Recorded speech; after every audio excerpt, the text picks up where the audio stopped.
Hi folks, John Peniel here again today. So I'm doing two shows again today because I didn't do a show yesterday. So this talk is going to be a little different. I'm going to talk about how to talk to your higher self. But it's really kind of a misnomer to call it your higher self. It's really it's your real self. It's your more aware self. It's not like your higher self is different than you. It's the real you. And you don't want to fall into the trap in thinking that your higher self is like on some sort of hierarchy chain where he's the boss and you're the servant. How can you be the servant to your own self? It's the real you. So the reality is that you're the boss of your higher self. That's kind of a concept, huh? Well, when you're talking to your higher self, you're waking up those parts of you that are in the background that want to come out. So it's like stimulating a muscle. How you stimulate a muscle, you stretch it and then you start lifting weights, and you eat to feed it. Well, that's what you want to do with your more aware self, your higher self. It's the more aware part of you that you want to bring to the forefront. See, what's at the forefront of the average human being is not their higher self. It's unfortunately it's the ego a lot of times. So you want to kind of like put the ego in the background and eventually kill off the ego, because at some point it has to die. Ego is probably not the right word for it either. I'm going to have to think of another term for it, because ego is really a Greek word which means I, which means self-identity. So your real I, your self-identity, is your higher self. So there really should be another word for ego. You can call it that part of yourself, which is the monkey mind, as they call it. Where you hear that chatter inside of you. That part, your bad angel, so to speak. So that's what I'm talking about when I say ego. But that ego is really a not the appropriate word. So you want to put the quote-unquote ego, for lack of a better word, in the background. And you can do this just by talking to yourself. And what's interesting is that in this modern day and age, that's looked down upon. If you talk to yourself, that's like, well, that's a sign of insanity. But no, that's really a sign of ultimate sanity. They've actually done scientific studies which shown that if you talk to yourself, you increase the neural connections in your brain, and you actually make yourself smarter. So it's actually a sign of higher intelligence. So when you talk to yourself, you want to do that the first thing in the morning. You wake up. What do you usually do when you wake up in the morning? You get up and you say, "Oh my gosh, I need a cup of coffee," and so you splash some water in your face or whatever. Well, don't do that. The first thing you want to do when you get up is get up and just kind of stretch and do some deep breaths.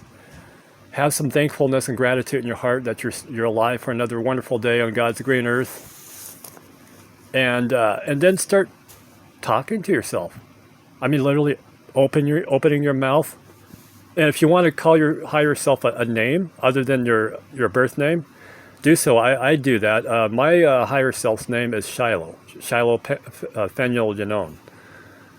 That's the name that I put on my Facebook. So that's the name of my quote unquote higher self, or the real you. That's the real you.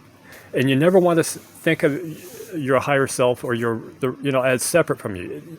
Just know that it is you that you're talking to. You're not subservient to it. So you want to bring that to the forefront, and you bring it to the forefront by stimulating it, by talking to it.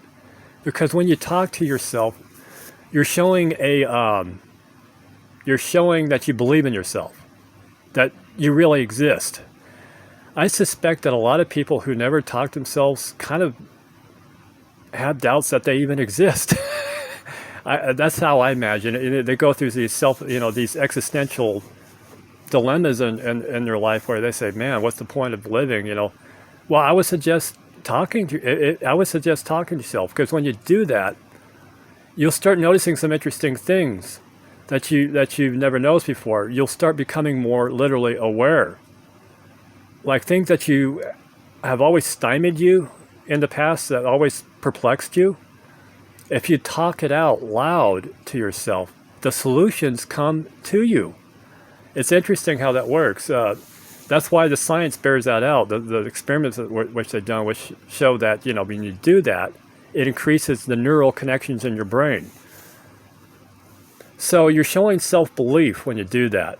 And when you start talking to yourself, you're figuring out problems because the solutions start coming to you as you talk to yourself. Because that's your higher self peeking through, giving you the answers. That's your more aware self. And when that happens, literally pat yourself on the back, hug yourself literally and say, I love me, I love myself, I love you, whatever name you want to call your higher self or your more aware self. That's affirming your more aware self, in which is even strengthening it and confirming it and bringing it more to the forefront and pushing that ego more and more to the background. So you're bringing out the real you more and more out, more fleshed out, more present in your body.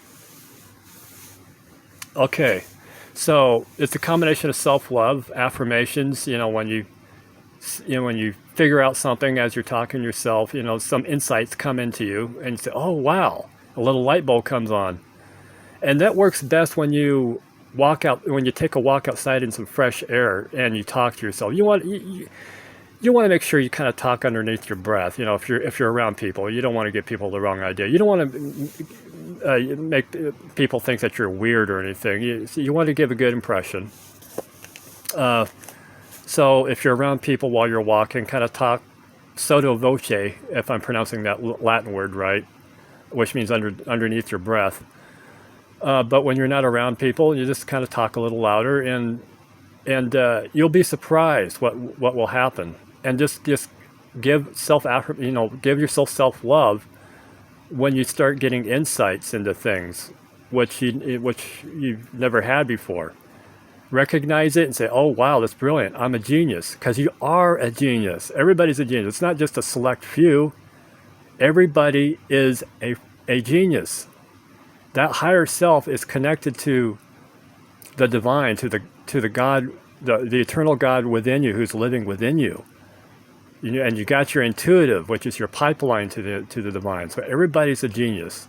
You want to affirm that, and you don't say it like an ego, say, "I'm a genius," and everybody else is a dummy. No, you don't want to do that. You affirm your genius, but you also affirm the genius of everybody.